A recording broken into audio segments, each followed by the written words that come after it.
HRN listeners. As we celebrate our 15th year, we are deepening our commitment to giving voice to the next generation of food systems storytellers, and we need your help. Our internship and fellowship programs help activate new possibilities for underrepresented and underestimated young people through experiential journalism, audio engineering, and production training. Through these unique programs, HRN helps food equity stewards build essential workforce readiness skills that expand their potential and foster economic mobility.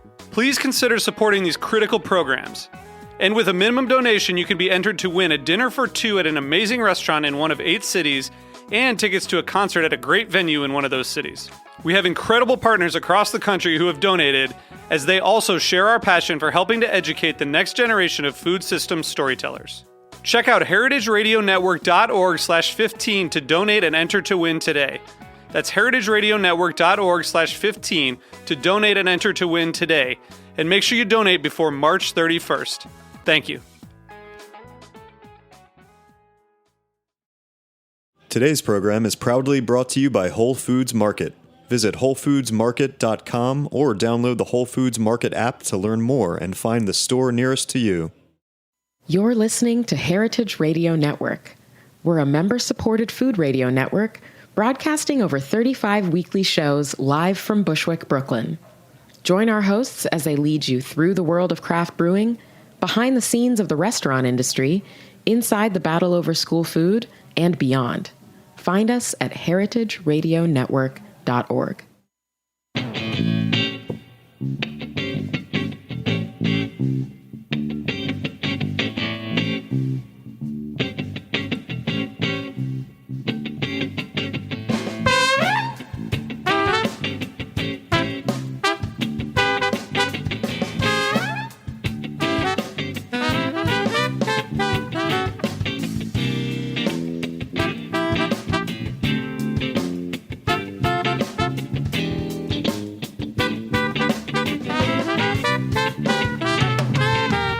Welcome to the Grape Nation, your weekly wine journey. Our guest is Dana Cowin, one of America's foremost authorities on food, wine, style, and design. We'll talk to Dana about restaurants, chefs, sommeliers, trends, and of course, food and wine. We'll taste a vintage Napa Cab for our weekly wine sip. I'm your host, Sam Ben-Ruby. Stay with us for the Grape Nation on the Heritage Radio Network. We bring wine to the people. Dana Cowin recently served as editor-in-chief of Food and Wine magazine for over 21 years. She is an author, lecturer, tastemaker, mentor, talent scout. Did I leave anything out? I think that's that's good. Okay. Hyphenates. Dana was inducted into the James Beard Foundation for Who's Who of Food and Beverage in America in 2012. Her book, Mastering My Mistakes in the Kitchen, Learning to Cook with 65 Chefs and Over 100 Recipes, nice short title, teaches a bad cook, like Dana, how to become a good one. She also hosts Speaking Broadly, which is a program that we'll talk about a little later on right here on Heritage Radio Network. And Dana is also a board member on City Harvest, Wholesome Wave, and Hot Bread Kitchen. Still there? Yep. Okay. All right. Welcome to the Grape Nation, Dana. Very happy to be. I'm happy to start a show with a glass of wine. You go. This is new to me. I twisted your arm, and it didn't go far, your arm. You took it quickly. All right, Dana, I wanna set up who you are to the audience. You have a full refrigerator of experience. So what I want you to do is take a few minutes, don't go on forever, and tell us about your journey in food, life, and wine that got you to where you are today, which is on my show, and you also do a show here, plus other things, which you'll cover. So start wherever you want. I start at college, perhaps, because the journey into media started when I was at Brown University, and I took writing classes, and my professor is the one who led me to my very first job at Vogue magazine. And really, since then, my career has been like a daisy chain, interlinked and flowery. Very happy. So I graduated from college and immediately went to Vogue magazine, where the highlights of my wine career began, because I edited the wine column there, and it was unreadable when I got it, and it was unreadable when I finished it. And the reason for that... unrecognizable all the way through. All the way through.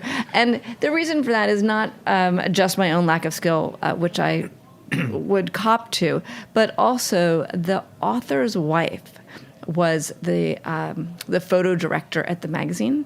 And every time I would go to her and say, I'd love to change these words, and I think it might be clear if we talked about it this way, and I really want to make this exciting.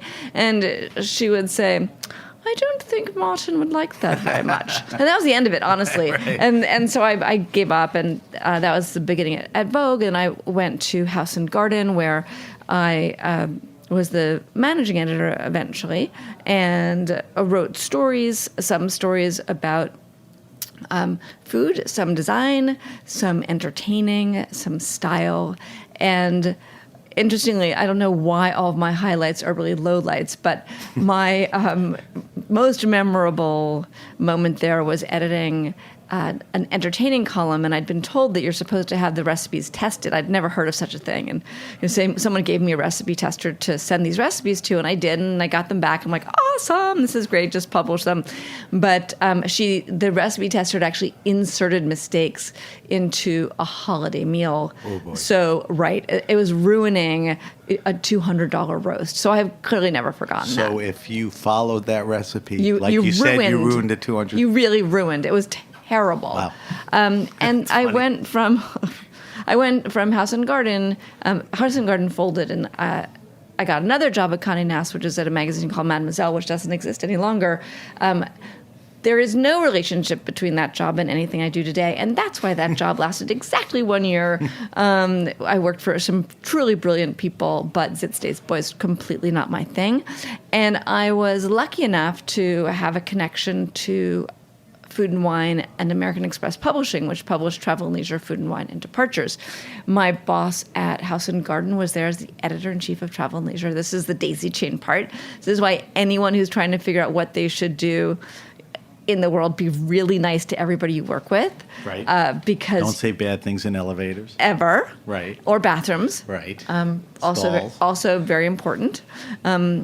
Yes, speaking from the woman's side, you're always in a stall. Right. But for men, I can see why that would be necessary to say. Right. And then I got this extraordinary job as the executive editor at Food and Wine. I had that job for 6 months, and then got the top job. And I knew very little about food. I knew nothing about cooking because I wasn't a cook. I knew very little about wine because I wasn't a drinker. You grew up in New York City, right? I grew up in New York City with... Does that mean you eat out more than, let's say, somebody who lives in Wichita?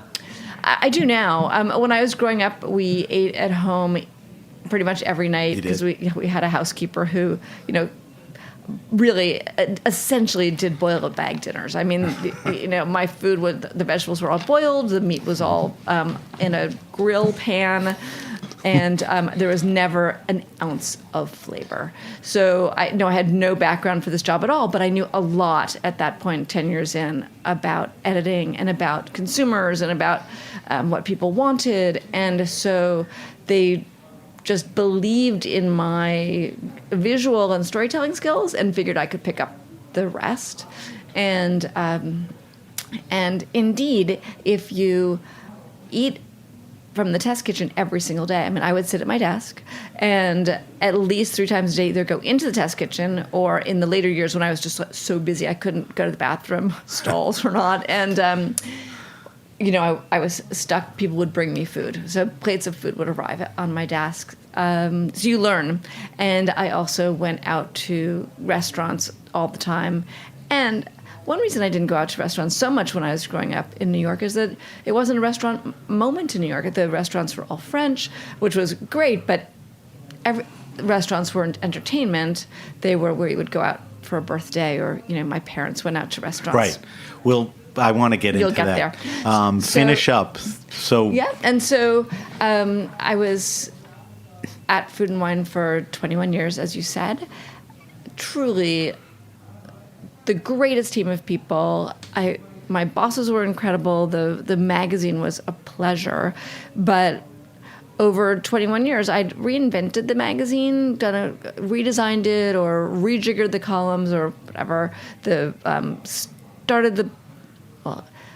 Changed the books program, took on the website, added all these fantastic pieces. So I went there, and all I was doing was editing a magazine. But at the end, it was books, web, social. Right, the whole industry changed. The whole thing, which was awesome. And if you didn't pivot, you were left behind. But that was all. I mean, honestly, each year or every 2 years, I would add another way to express the magazine and express the core vision and mission of the magazine, and that made it so much fun.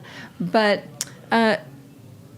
right now, I would say that, of course, media is very challenged, and one of the things that's challenging is to create a unique product that is ad and consumer supported rather than something that's supported just by scale. So I left Food and Wine and went... In 2016. In 2016. Fairly recently. Yeah, exactly. Right.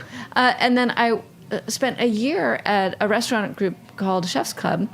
Chef's Club originated when I was at Food and Wine, because Food and Wine was working with the St. Regis in Aspen to come up with an idea for a restaurant, because Food and Wine has an event in Aspen every single year. So I went to Aspen 22 years in a row, which was that was the Aspen Food and Wine Festival, which was sponsored by Food and Wine. Well, it was the Food and Wine Classic in Aspen. That's what. And so we controlled every aspect of it. We got the sponsors. We did the content.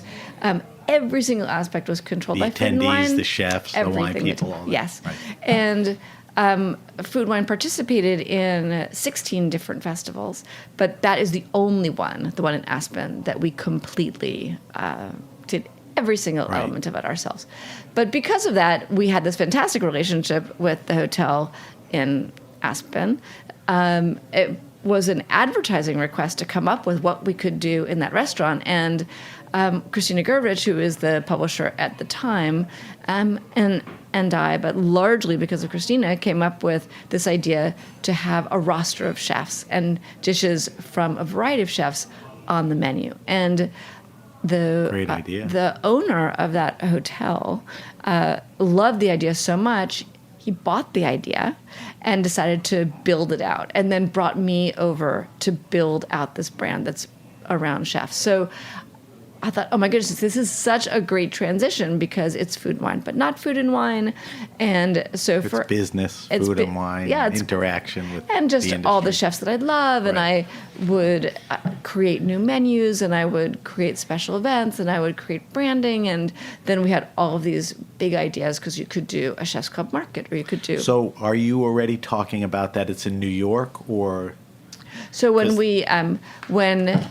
So it still exists in Aspen, right. And when it was bought, the next step was to create a flagship in New York City that I got to participate in sort of building, but it was really the vision of this gentleman, Stefan de Botz, and Louise von Schrichten, who also worked on the launch of it. So I came after they had launched it and spent a year working with them and bringing these great chef ideas to life. And then I realized, as much as that was really enjoyable, it was a very small sliver of what I was accustomed to doing, because I was accustomed to operating in 5 different mediums and working on sales and working on content and working on marketing, branding, and everything. So I leapt out. And now I am, in fact, doing a little bit of all of the things that I'm accustomed to doing. So I'm doing some consulting. I'm doing Speaking Broadly, which you very kindly mentioned, which I love, which is the podcast. Which we'll talk about towards the end, so people remember. Thank you. And And I'm also developing a new media idea that either will be so genius, you're going to be so happy that I talked about it on the show, or it will be a complete dud. Like, it's not going to be in the middle somewhere. So are you going to talk about it on the show? I can talk about it a little bit. All right, we'll get to that in a minute. But I've been following you on Instagram, and in the last 2 weeks, you've been running around pretty good. Yeah. So you're certainly not sitting around. No. All right, so let's get into a bunch of things. Obviously, I want to talk to you about food and wine. But remember, this is a wine show. Yes. So anywhere you could skew to wine, don't be bashful and all of that. So the first thing I wanted to ask you is, because I think you were sort of at the genesis of this, you just alluded to it, and I think it's an important part of your career in the magazine. It's sort of that time. The question is, when and how did food not become something to eat, but that experience you were talking about? When did you see that? Were you part of it? How'd you feed it? I mean, tell me a little. That sets a lot of things up for me. So I went to Food and Wine in 1994. The Food Network launched in 1993. And the Food Network, Was that a big deal? Being at a magazine, it's like, what is this? Or the Food Network was great. And it took a while for the Food Network to collect steam. So though it did launch then, it had a small idea, and it really didn't get rolling and capitalize on, the star chefs and really get its identity for a couple of years. But it's just to say that the ground is really fertile for chefs at that moment. And one of the things that had interested me about going to Food and Wine was taking chefs and making an entire lifestyle around them. So, if you were going to get a recipe, it would be from a chef. It would be doable. It would be a home recipe. But the chefs were already becoming stars. And so that was happening, and the world was ready for more. It was. And I definitely feel that Food and Wine helped feed it, because we were the first ones to really build lifestyle stories around the chefs. And then when, Bon Appetit switched editors a bit later, and, Bon Appetit has a different take, but the same worldview. Like, Bon App and Food and Wine share the worldview that chefs are awesome, and what they do is worth following, and that they really change the way you eat, the way you see. And now, as time has gone on, I think that they're changing the world, because they're politically motivated, they're socially motivated, and they've changed every day of my life, because there's so much more variety, there's so much more curiosity around food. So one has the opportunity to eat, laksa in Brooklyn, or your choices of food excitement is pretty vast now. Yeah. Would you say that's happening a little with sommeliers and wine? Like, restaurants used to be temples. Yes. Chefs became rock stars. They became, what you said. Sommeliers are sort of influencers and rock stars now. I mean, are they having their time? I think the somms have had their time for the last 10 years, I'm going to say, 7-10 years. And part of it, I think, is because of the tasting menus. So if you go to a restaurant and you order a tasting menu and you order a wine pairing to go with it, the person who's at your elbow through the entire meal, the servers slide in and out, but the somms are your storytellers, and the somms are talking about, the way in which what's in your glass, marries with what's on the plate, but they're also very entertaining. I find that somms have often, not always, very engaging, cheerful personalities. Do you find that? I do. I think they're very passionate. I think most of them are very well educated on the subject. A lot of them are certified at different levels.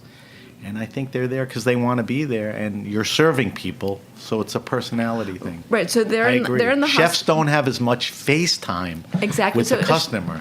Chefs to succeed, it helps for them to be mediagenic or, consumer friendly, but the somms have to be.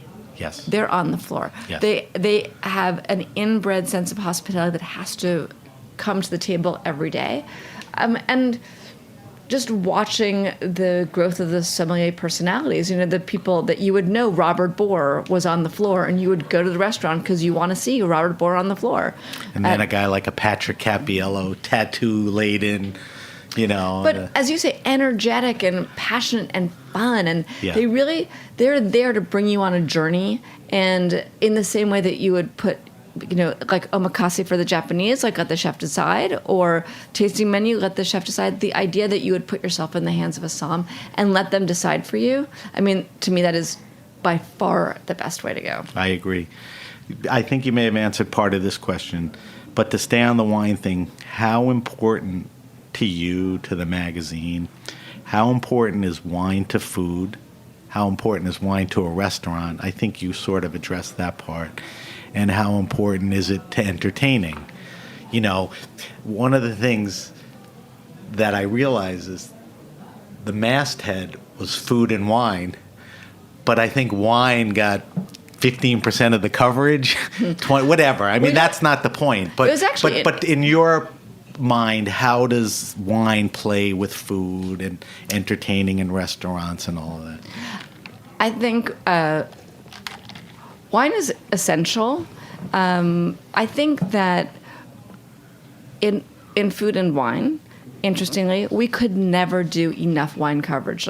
The wine issues, we did 2 wine issues a year, so all wine. And people loved them because the wine and the food went together, which was great. The wine and travel went together inextricably. Destinations and so all. the destinations wine, always very successful. And I think people could not get enough of being educated about wine, but not preached to about wine. So we took the wine very seriously. Letty Teague was the first wine editor Now with that the I Wall hired Street Journal, I at think. Food and Wine. And she was brilliant, is still brilliant, but she brought a sense of humor and her an educated palate and a unique point of view. And then Ray Isle and Megan Craigbaum, 2 extraordinary wine editors, very interested in the broad appeal of wine and also the sort of the narrow appeal. And at Food and Wine, we were very focused on serving both clientele, that we were not only going to write about wine for snobs, and we weren't only going to write about wine for people who want to spend $10 and under. So listen to this question. I'm going to read it to you verbatim. Did you ever feel Food and Wine had an elitist air to it, covering expensive restaurants, things like the Aspen Wine and Food Festival, and extravagant destinations? So you answered that you did that. That was interesting. But you made a point to also cover, Ray would make sure to cover. Yes, we were very, Ray would probably say it, and he would laugh to hear you say that, and so would Megan. I put the brakes on a lot of very snobby coverage because the question was, who can buy this? And are we the right place to learn about it? So is the person who really, certain things are iconic or cultish, and you need to tell people just because they're culturally important. But it's not, to me, that wasn't where the service was. So we always had an argument. I want to get your opinion. We always had an argument about what the fair price was. So I drew the line at $12 for a long time. And Ray was like, if I could just have 15. I'm like, no. I'm telling you, when I talk to people, the Food and Wine readers, they're at 10. And he's like, I disagree. So we had this fight for the longest time. How recently? I mean, Well, was that's a while that ago, money actually. threshold? So It's climbed up a few bucks. It has, but probably. what would you it's say? Still, well, one of my questions that I'm going to ask you is, I want you to recommend a bottle of wine, $15, around $15, because I have kids in the 20s, and they're going to a wine party. They don't want to bring a crappy bottle. They can't afford, an expensive. So what's good in that area? So we'll handle that. I think now, I'd say $12 to $16. Yeah. So Ray was always kind of creeping it up. And basically, if I could get to 17, he was happier. And then we had an argument at the $30 to $40 price point. But that's another market. I feel like it's another market. I feel like the Food and Wine reader probably was interested But in that. this is a compliment. I think your brilliance and success was understanding your reader and audience and publishing to them. Right. not what you want. This is, that's very telling, the pricing on the wine. I think wine actually, and the same with food, right? If you fall in love with the subject and you always want to write about or talk about the in crowd, you're usually exclusive, right? And so if you are writing about wines you want to drink, that's kind of awesome, but it's probably not a million people. And we had an audience, we had a very large audience. But you had asked questions about wine and entertaining. I think to me the fascinating thing about wine and entertaining is that what I look for is the best value wine. Like I will never entertain for a crowd, right? For 20 and above. I'm always going to look for a bottle that is 15 and below, because I want people to like drink well, but I don't want to be counting the bottles. If I'm entertaining for 10 and below, then my menu is going to be more curated, right? So if I'm having 20 and more, the menu is so varied that my bottle's going to have to hit that mid-range of matching, so it doesn't have so much personality. It has good point. A universal donor personality. Right. Like it can go with everything that's out there. Complementary, not overpowering. Exactly, right. And you're not paying attention to the wine. Right. You're really it just like fits in seamlessly. Exactly. So good way to put not it. a big personality, but if it's 10 people and under, and then I'm creating like a perfect meal, I care much more about the price point can go up. And the pairing can be a little more finely tuned. But Ray, one of my favorite things that Ray ever said was 80% of the pairings you make are going to be fine. 10% of them are going to be genius, and 10% of them are going to be catastrophic. And it's not bad. So that gives you a really wide range. 1 in 10 failure. That's not bad. 90% almost success rate. Exactly. You talked about people would bring food up to your desk. They had test kitchens and all that. I know all the food magazines, tested recipes, had kitchens. I'm more curious, did Food and Wine have a wine cellar or a wine room? Absolutely. I mean, what was that like? It was one of my proudest achievements at the time was it just a closet, or you built up a little wine space? Over time, we actually created a beautiful wine room. We took over what had been a dining room and turned it into a wine room. It was an enormous chore, though, because every single wine that came to the magazine had to be unboxed, cataloged, and then either ready for a tasting. And the wine... A lot of work. It was a lot of work. It was a lot of wine. And, of course, it was the highlight of any tour. People would come, and they'd see the cubicles, and they'd see the art department, and they'd see the kitchen. The kitchen is fine, but it was still a kitchen. Right. The wine room, however, very special. And there was a lot of wine, but there was also spirits and other things. So that was the highlight of any tour. And now that Food and Wine's moving to Birmingham, but the New York, the New York office also has a wine room in their new location at Time Inc. downtown. Interesting. I was hoping that maybe it would be a nice room. Beautiful. All right, so this is kind of a big question, and I think you lived through it. And get into it any way that you want. And the question applies to food and wine, probably, a bigger way to food. And I've asked this to a lot of people.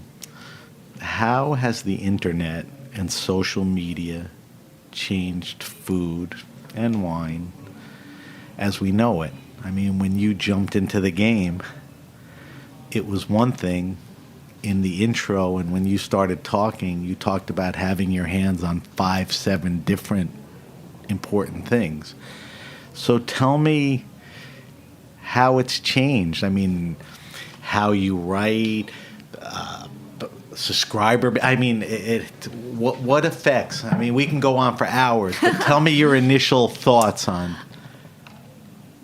Well, the ability to see what chefs are cooking and what somms are pouring and what people are drinking, what people are eating, has indeed completely changed the world. I think that it means that ideas are cycled through much more quickly in the food arena. So if you have,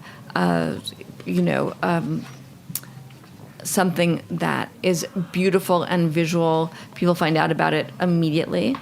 People are learning with their eyes instead of with their taste buds. So it means that more people are aware of trends.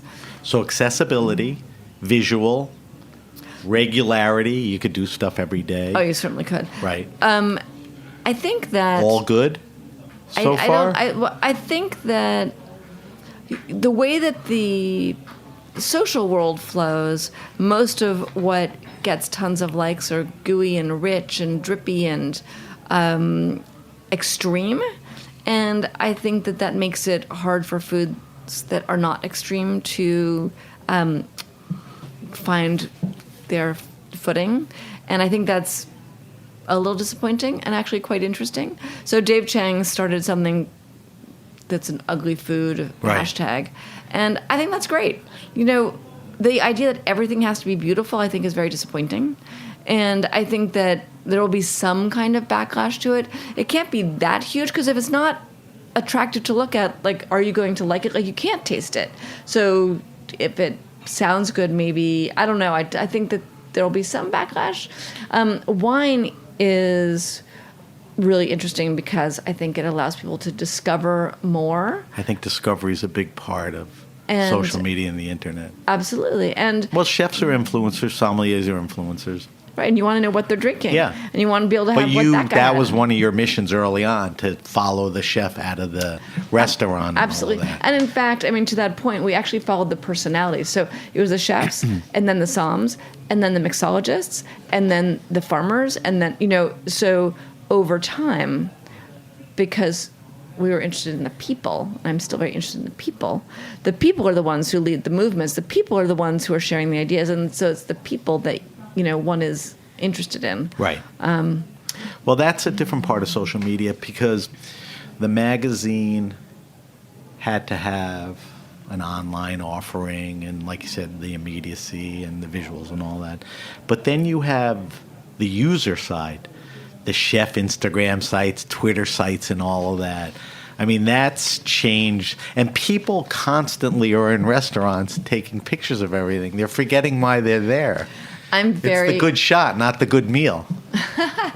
That's funny. I'm guilty of that myself. I mean, you don't want to sit within 10 feet of me, because you're going to get the light shine from my camera. But you almost get a pass for that. You're like certified. But I think that the other thing that has changed a lot, not just with social, but with the recipes being available online, is that they're commoditized. So if you're looking for a mac and cheese, you don't need to wait for Food and Wine to come, or Bon Appetit or Sever. So the magazines, the print versions of them, need to provide something else, and the digital versions need to give you that service that you need, like a really great mac and cheese or a really great So strategically, fajita. They have to be different presentations, the hard magazine and the digital offering. Yes. Yeah, I mean, you had to shift to that at some point. Became important how you looked. Well, what was great was that Food and Wine had thousands of recipes. So we always used to joke that every day you could do a new 5 recipes. They would be new to the user. They weren't necessarily new to the brand, because they were things that had been created ages ago that still were very valuable. Like a great chicken noodle soup is not going to be less good necessarily, unless it had a lot of ingredients and a lot of steps. But we're going to have to take a break in a couple minutes. But before we do, I want to just hit you with 2 more questions. And one is, I want to get your take on food trends. But what comes up on my show a lot, I have a lot of women sommeliers and women wine people on, and we talk about women in the business. And New York's been a good place through the years. Women in wine, women in management, certified sommeliers and all that, very competitive. What about in the food industry? I mean, I've sort of had firsthand discussions with sommeliers, but is that the same with chefs and women? Where are we at with that? Is it still a tough putt, or it's getting better? I think that the women have a lot of visibility in the wine world. Fantastic sommeliers, so incredible winemakers, and that is fabulous. In the chef world, it's still a fight. There are incredible women chefs, and they get some recognition, but if you had them sitting in this chair, they would say that, it's a struggle. It's a struggle. Why is it tougher in food than wine? I think it's because the somms aren't raising their own money necessarily, right? So they're working Different for somebody. circumstance and situation. Right. And so often what the chefs will say, if I was trying to raise money to open a new restaurant, that was hard because people just don't give me the money. I mean, I can't remember the exact story, but someone made up a male counterpart, a third partner who was a guy. The other two were women. And every time, they sent an email, the funder would respond to the guy, but not the women. And it's just an extraordinary amount of sexism. Well, the old Somm story is the woman Somm would go to the table and the old guy would say, send the Somm over. Right. It's similar, And not the respect deserved. And I think that in terms of the women chefs, beyond the money, sometimes it's a question of style, and what gets the most PR can be something that's bombastic or extreme or, really stands out. And sometimes women cook that way, and sometimes they don't. Right. And so if you, want to grab the spotlight, then you need spotlight food. But if you don't want to create spotlight food, then you have you can have a challenge there. And as unfair as that is, having been on the press side of it, I know you need the hook. Like, tell me what the hook is. Like, tell me what you're doing that is completely different. And of course, you never want it to be because it's a woman. So Right. Pretty complex. But I think that more women are rising through the ranks. More women are chef de cuisine. More women chefs are running the kitchens, and I think that's a really good thing for this world. And hopefully, continuing. All right, before we take a break, I can't let you leave without telling me a little about your opinions or thoughts on food trends right now. Are there any trends that are happening, that have been happening, that are worth keeping an eye on? I mean, what resonates with you? I'm very interested in the Mexican, just blasting open of everything Mexican. You turn around and that Noma thing, the Rene Redzepi going to Mexico. That was a pretty blow it open thing, right? Yes, I think he was right on target there. No matter what city I went to, people would give me a list, and at the top of that list would be like, this amazing taco place. Anywhere. Didn't matter. L.A., right. Of course, that would be obvious, yeah. But L.A., San Francisco, Charleston, Austin, taco, and some Mexican food. The Korean does not show a sign of abating, which I think is fascinating.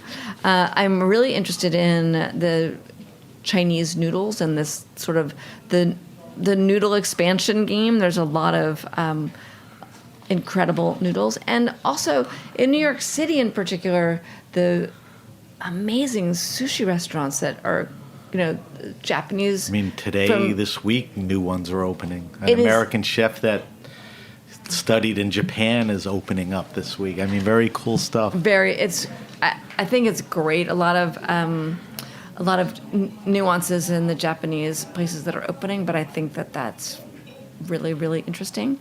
And the food waste, which had been a very tiny little blip on the screen, is growing stronger, which Dan Barber is a big advocate of that. Dan had the Wasted pop-up in 2014, and then he did another pop-up in London this year where he used waste products from fish and vegetables and created fantastic dishes. What he said that was interesting about that was that when he was collaborating with chefs on those dishes, usually the chefs were taking something from their own menu. It was not as though they had to recreate something. Right. But chefs are thrifty because the cost of ingredients is very high. So they don't really want to waste very much. So I think that the waste movement will take on quite a bit of momentum. I think so, because I think it's a good cause. All right, Dana, we're going to take a break. We're talking to Dana Cowin. When we come back, I want to subject Dana to our wine list, and then I am going to twist Dana's arm and make her drink a little wine and tell me what she thinks of it. So we'll be right back. You're listening to The Grape Nation on the Heritage Radio Network.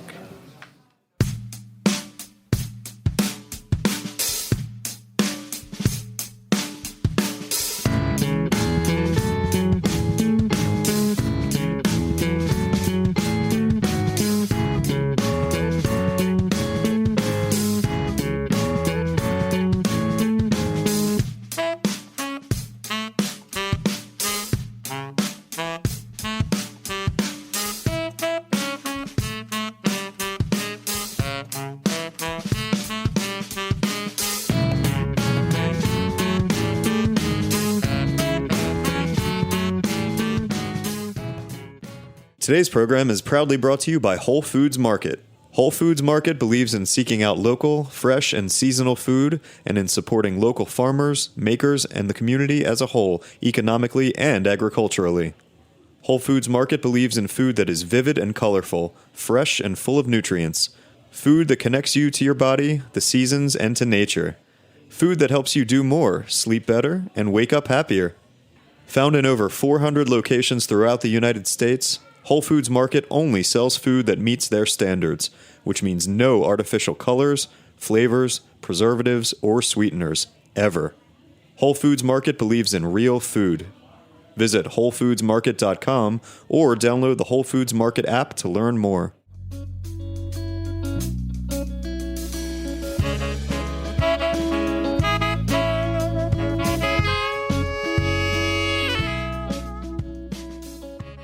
We're back. We're back with my guest, Dana Cowin, and I want to subject Dana to our wine list. But before we do that, I just wanted to talk to her about her radio show. Dana is now a radio podcast personality. Dana does a show on the Heritage Radio Network called Speaking Broadly. Tell me a little about the show. So Speaking Broadly came about because I tried to think of the most interesting people that I wanted to interview on air. And at the end of making like a 25-person list, I thought, okay, so what do these people have in common? What does this tell me about? They were all women? They were all women. Really? Yes. And cool. there were a smattering of men, but not so many men that I thought, oh. Did the title precede that revelation? No. So Okay. I looked at the list and I said, oh, well, these are all women. And what even more than that, these are women who do not have obvious jobs. I have a fascination with careers and what people choose to do with their lives because from the age of 23, it sounds like my career path was very seamless, and in a way it was. But I was... Vogue out of college? Hello. That was good. Okay. And it seems like, oh, it's all media all the time and that's so easy. But there's a lot of stops along the way where I was thinking, am I doing the right thing? So I'm very sensitive to other people's concerns about their careers.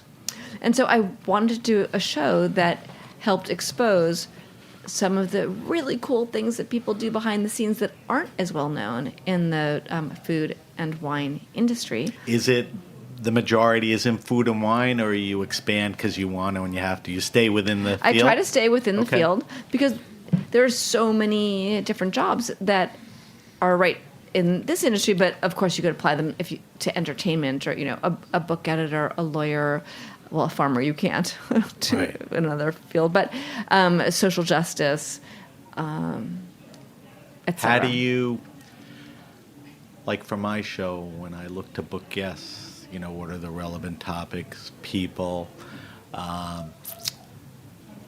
things going on? How do you figure out guests? I like them to have something newsworthy, but after 21 years at Food and Wine, where every single story that I approved had to hit, I set the bar, but there were 5 marks every story had to hit. You didn't have to be that. I don't have to be that. I'm like, Right. This person is interesting. It's more what they do intimate. is interesting. This is going to be fun. Let's interview them. So basically, if someone has a good life story and has a good job story that I think will inspire other people, they're a great potential guest. So the show is on Heritage Radio Network. It's called Speaking Broadly. It's on live every Wednesday at noon. At noon, and of course, it's available on the Heritage Radio Network website, iTunes, Stitcher. You should check that out because Dana knows what she's talking about, and when she talks to people. All right, I wanted to mention something. We don't have to get into it, but it's admirable and it's important that people like you serve on boards that help in the industry. And you are on 3 boards. And I'm begging you to buzz through, but quickly name them and, what they do for the community. We can stick to 2. Okay. I'm on the board of City Harvest. Right, that, very well known. Helps fight hunger, and I launched a program there called Skip Lunch Fight Hunger, that if you give $10, you can help feed, I think it's like, I used to them, it's like 24 hungry children for a week. It's extraordinary what they do, because they basically pick up from a place that has too much and give it to a place where they can turn that food into meals for hungry people. So that's City Harvest, and I'm on the board of Hot Bread Kitchen, and Hot Bread Kitchen provides bakery training and skills training for low-income, essentially women, because mostly women, baking skills, and then helps them find employment. And they also have an incubator program. So what I love about what Hot Bread Kitchen does is they give people the skills to find a really good job and a well-paying job. And then I'm fascinated by food incubators. I went to do a tasting of all the Incubees food, and it was great. Ethiopian or foods from all over the world. Sounds great. So that's City Harvest and Hot Bread Kitchen. Yes. 2 good causes. All right, Dana, you ready for our wine list? Bunch of questions. Move through them quickly. Not because I'm rushing you out, but you don't need to dwell on these. All right, so what is Dana Cowin drinking right now? Is it seasonal? Are you trying something? What's on the table? So I am very experimental. So I'll try anything. Okay. But right now I'm drinking some sake because I went to Japan and did a bit of a sake tour that I loved, and also Alice Firing has introduced me to some natural wines, and I had stayed so far away from natural wines because I'd hated them, the first ones that I tried. But now, just with her encouragement, I have been interested in natural wines and been delightfully She can steer you to the right stuff. I mean, and that was great because, again, Megan Krigbaum, who I had on my show, she made this passionate plea for wines without crap in them. And I was like, you know what, that makes so much sense to me. I actually need to get on board. Sometimes someone says something and it's a light bulb. I'm like, I'm with you. I hear you. Brooklyn is ground zero I know. for the natural. The Raw Wine Fair is coming here for the 2nd year in November. So it's a big deal. But there's some inconsistencies, but you have the right guide on the journey. All right, tell me your favorite wine and food pairing. Is there something that you go out of your way to put together when it's together? I mean, does anything...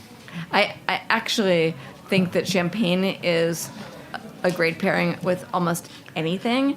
And because I'm like a little bit of a ninny in terms of pairing, like, I might get this wrong, and I never go wrong with bubbles. I'm a total bubble for all. Did you listen to my other shows? No. Because we don't let people say champagne and oysters. You don't? Oh, I didn't say that. But here's what's come up. Champagne and popcorn, champagne and pizza, champagne and fried chicken.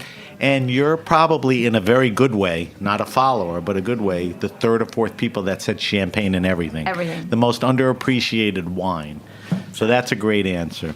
Do you, with all the cooking and cookbooks in 21 years, do you have like a favorite food or dish? To make? To eat. To eat. I love fried chicken. Okay. So when it's done well. I absolutely love fried chicken. And that is true that I wish that I loved something that was good no matter what, but I don't know what that food would be. Fried chicken's a good answer. But fried chicken, I just love fried chicken. I think when it's done well. And I think a nice bottle of champagne cuts through good. a little of grease. All right, tell me and give me as much as you want on this and as many different places or not. Your favorite wine restaurant and or bar. Now, you're a New Yorker, so you could start with that. I'm not sure. I'm positive you've traveled. Yes. So, but tell me favorite restaurant that has a skew towards wine service, wine environment. So every family birthday for the last, I don't know, 10 years maybe, we've gone to Le Bernardin, and of course the food is fantastic, but we drink Aldo Somme's own wine. So the sommelier's own wine. And he's a little reluctant to pour it, not completely, but he doesn't want to be pushing his own wine so much. Right. But each year... He's very gracious that way. Very gracious. And each year we come back and we say, Aldo, really... Pour some more. Pour some more. Pour some more. A gratuitous plug, Aldo will be on in 2 weeks. Ah, fantastic. Okay? Oh, he's the best. So Le Bernardin is really... top of the list because the food and the wine, I mean, incredible. And Aldo Somme is, a rock star. Can you give me one more? Sure. I mean, yesterday I was at La Compagnie des Vins Surnaturels, and very hip, cool wine bar. And good it food. has a great vibe to it. And I found out one reason why. Some of the furnishings, it has a very special look. It has these great tables that look like they're made out of tiger's eye, which they're not, but it looks like tiger's eye. And it has a beautiful color, it's not a teal, but it's like a darker than teal, and these brass legs, thin, skinny legs on white marble low tables. So you feel good. This and is then the design Dana we're listening yes. to.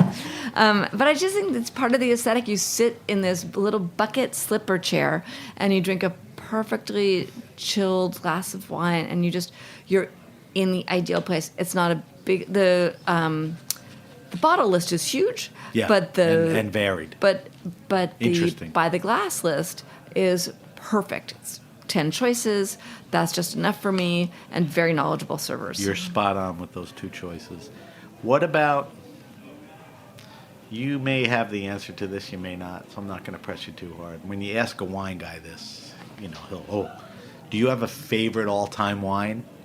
Do you have a wine that, was it a birth wine or the wine at your wedding or kids? I mean, there's something... I think that often the wines that have the most resonance are the ones that have the deepest memories to them, which is why you're saying a birth wine, right. Whatever. So my favorite wines are the Sinsky wines, because I've spent a lot of time on that vineyard and with the Sinskys, and I'm deeply familiar with their philosophy about wine. He's a biodynamic grower. Exactly. His wife is very food-driven. So, of course, it's perfect for me, right. because the wine is incredibly food-friendly, and Maria Sinsky is a fantastic cook. Rob, a great sort of visionary winemaker, because he's been making these biodynamic wines for quite some time. And so whenever I open one of their wines, I feel like I'm home. You settle into the wine. Yeah. It's a wine I know. It's a wine I'm happy and comfortable with. I think that's... across their range. The whole reason why that's a favorite wine is terrific. We had Robert on as a guest at the Charleston Wine and Food Festival. Fantastic. And I said, we have to do a whole show with you in the fall. He goes, can't. Bringing my daughter to college. When I dump her off, I'll talk to you after. So that was a nice thing to hear. All right, you're going to a party. You're going to bring a wine for around $15.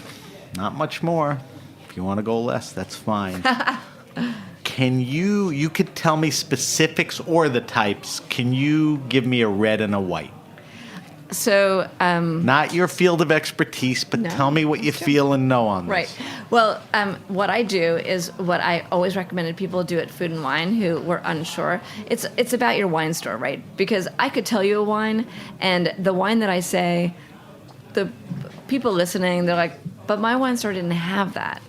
So I don't recommend specific wines, but I do always go, and I try to go to different wine shops, because different wine shops have different expertises.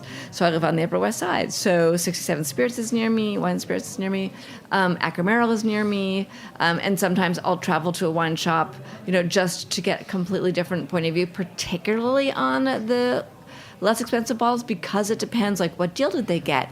What did they broker? And you can find these incredible things. So I would say, for me, it's all about the strategy. And the strategy is play around with the wine shop, play around with the person who's there and say, I'm looking for the bottle that's $15 and under. And you're never going to get, right, you're not going to get a Pinot. You're not going to get something American. You're going to There are probably certain end up things in that price range. right, but so I would like head towards Spain because I feel like I'm going to get a great value in Spain, and so I would like direct someone towards a location, and I think you and hit a every weight. right point.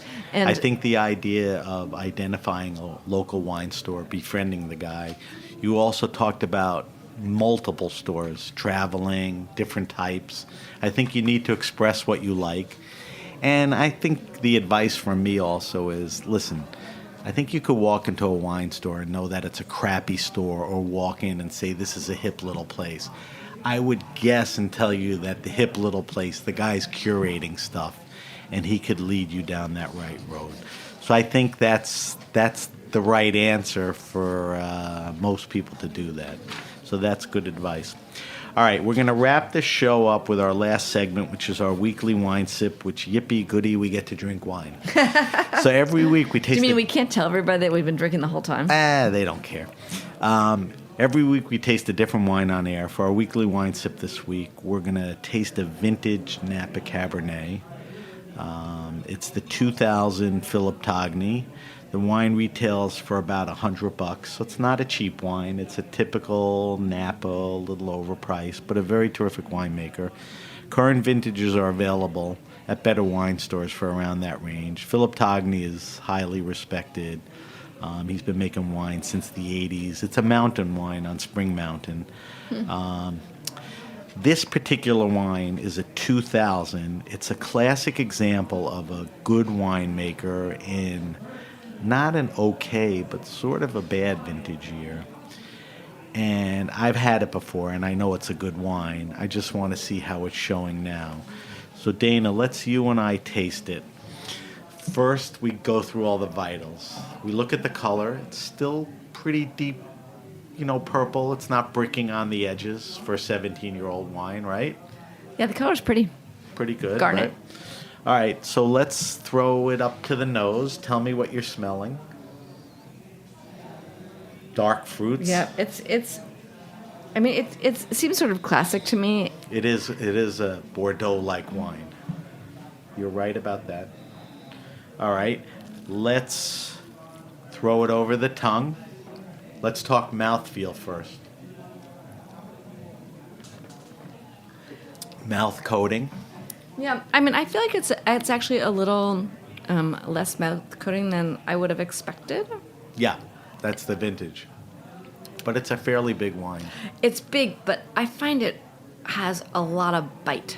It's incredibly tannic, and that's the knock on this wine. And 17 years later, that's part of the vintage. It's also, take a whiff and a sip.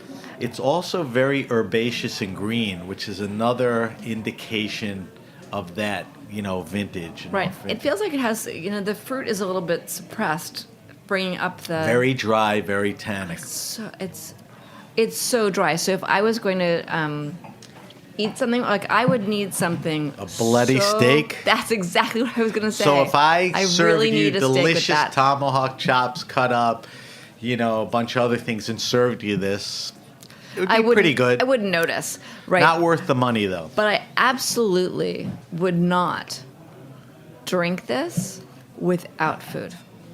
Like, it's not pleasurable. Food and wine on this one. Yeah, totally. Not just wine. Yeah, wow.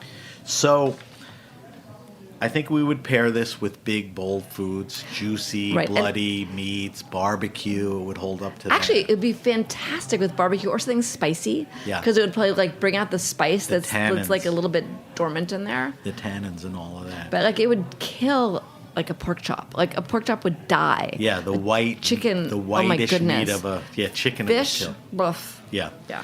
So do we like this wine? It's okay. It's not my thing. It's not showing. It also doesn't feel at all balanced to me. It's not. It's the vintage year. Yeah. If when I'm you sorry. come, I don't mean to. I know the winemaker's awesome. When you come but back on the show and we drink a killer year, you'll see the difference in all of that. All right, so we would pair this wine obviously with barbecue and red meats that would sort of complement the tannins and the dryness. Dana and I barely like this wine, and we agree that it would, if you served it straight up, it wouldn't, show well. So it's a good food wine. But you could cook with it. $100 in the pot. There you go. As a wine guy, I would say don't stay away from Philip Togny wines. Just stay away from off vintage years, which is, often the case with everyone. Do you find that most of the most talented winemakers can do something in an off year, or do you think that's if I brought you wines from Napa, from less known winemakers, the tannins and the dry, it would be so off-putting to you. Yeah. This is a guy that's able to raise Yeah. the game in a tough year. So, people just won't buy those wines. Yeah. And that's why I brought it in. All right, we're going to wrap up the show. If you have a question, wine happening, or event, hit me up at Sam at The Grape Nation. That's samatthegrapenation.com. Follow us on Facebook at The Grape Nation. We'll post Dana's wine list answers on our weekly wine sip, on her weekly wine sip answers on our site. Follow us on Instagram at SBenRuby and Twitter at BenRuby. And check out our new website. We just put up a new webpage, www.thegrapenation.com. That's www.thegrapenation.com. Chock full of show info, guest info. We'll also put Dana's wine list choices there and the wine that we drank. Now, Dana, where can we find you on social media? I'm at FW Scout. That stands for Food and Wine Scout, but it doesn't have to. Exactly. Well, food, wine. Food, two wine, things food. that I really love. So Dana's at FW Scout. Both Twitter, on Twitter and Instagram. Please follow her. Her travels take her to a lot of cool places. The radio show, Speaking Broadly, on the Heritage Radio Network at noon on Wednesdays, and more importantly, available anytime on podcast, iTunes, Stitcher, and our website. Your book, it's a very long title, so I'm going to make you say it. It's still out there, and a terrific, idea, concept book. The short version is Mastering My Mistakes in the Kitchen. It's a book about how I failed in the kitchen and got chefs to help me. So it's great for any beginning cook or any cook who wants advice from great chefs. It's a great book. Before the show, I made sure I skimmed through it just to get a sense of how it feels and looks and who some of the people were. So if you're in that position where you're not a great cook, but you want to up your game, that's a good book that'll help you. All right, I want to thank our guest, Dana Cowin. Thank you to our engineer, Vitor. Welcome back. And everyone at the Heritage Radio Network. I'm Sam BenRuby, and you've been listening to The Grape Nation.